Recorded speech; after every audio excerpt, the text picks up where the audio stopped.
सैयदना अब्दुल कादिर जिलानी रज़ी अल्लाह ताला अन्हु जी बारगाह में हिकिड़ी पोड़ी माई आई।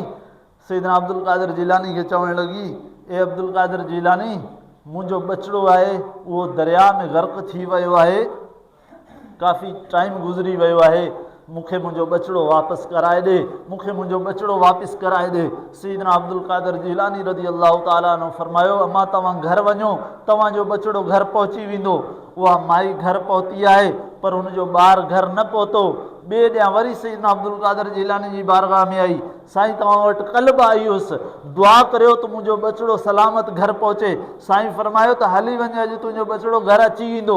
उहा ॿुढड़ी माई वरी घर पहुती आहे, पर हुनजो बचिड़ो घर न आयो हो। टे ॾींहं उहा औरत वरी सैयदना अब्दुल कादिर जिलानी जी बारगाह में आई आहे, अर्ज़ु करणु लॻी, साईं क़िबला तव्हां वटि टियों दफ़ा हाज़िर थी आहियां ऐं अव्हां खां दुआ जी दरख़्वास्त कई आहे त रब जी बारगाह में दुआ करियो, अल्लाह ताला मुंहिंजे बचिड़े खे सलामती सां घर मोटाए।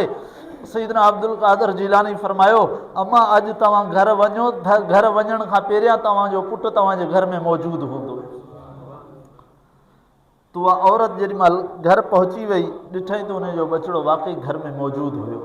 त सैयदना अब्दुल कादिर जिलानी रज़ी अल्लाह ताला अन्हु रब जी बारगाह में दुआ कई, मुंहिंजा मौला, टे ॾींहं तुंहिंजी बारगाह में मूं अर्ज़ु कयो पिए, तो अॼु इहो मुंहिंजो अर्ज़ु पूरो कयो, छाजे करे, छा वजह हुई? अल्लाह तबारक व तआला जी तरफ़ां इल्हाम थियो, ए अब्दुल कादिर जिलानी, तुंहिंजी दुआ खे असां रद्द कोन पिए कयोसीं, तुंहिंजी दुआ क़बूल थी पिए। पहिरें ॾींहुं जॾहिं तो दुआ घुरी हुई त मूं मलाइकनि खे हुकुम ॾिनो हो, मलाइकनि हुन जूं हॾियूं गॾु पिए कयूं।